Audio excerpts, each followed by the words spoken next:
समय का महत्व। रविवार का दिन था। उस दिन राजीव को घर से ही ऑफिस का काम करना था, इसलिए वह सोफे पर बैठकर आराम से लैपटॉप पर काम करता है। तभी उसका छोटा सा बेटा राहुल उसके पास आकर बैठ जाता है। राजीव ने उसकी तरफ देखता नहीं है। बेटा कहता है कि पापा, मैं आपसे एक बात पूछना चाहता हूँ। राजीव को लगता है कि उसे कुछ चाहिए होगा, इसलिए पूछ रहा है। राजीव बिना बेटे की तरफ देखे कहता है कि बेटा पूछो, क्या पूछना है। बेटा कहता है कि पापा, आप 1 घंटे में कितने पैसे कमा लेते हो। राजीव को ये बात सुन के गुस्सा आ जाता है। वह कहता है कि तुम्हें क्या करना है, इस बात से ज़रूरी तुम्हें कोई फालतू की चीज़ या खिलौना चाहिए, इसलिए पैसे के बारे में पूछ रहे हो। ये सब तुम्हारे काम की चीज़ नहीं है। बेटा जाओ, जाकर सो जाओ और मुझे मेरा ऑफिस का काम करने दो। बेचारा राहुल चुपचाप जाकर अपने कमरे में सो जाता है।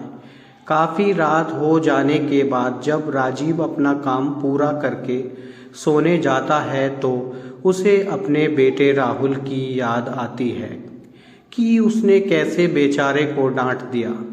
शायद उसे सच में कुछ ज़रूरी चाहिए होगा, नहीं तो वह पैसों का क्यों पूछता। ऐसा सोचकर राजीव राहुल के कमरे में जाता है और उसके माथे पर हाथ फेरता है। मेरा बच्चा सो गया क्या? तभी राहुल अचानक उठकर बैठा हो जाता है और बोलता है, नहीं पापा, मैं जागा हुआ हूँ। राजीव बच्चे से कहता है कि बेटा, मैं उस वक्त व्यस्त था, अब बोलो तुम्हें कितने पैसे चाहिए।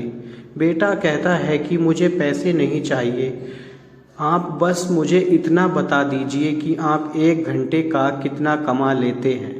पिता कहता है कि मैं 1 घंटे में 200 रुपये कमाता हूँ।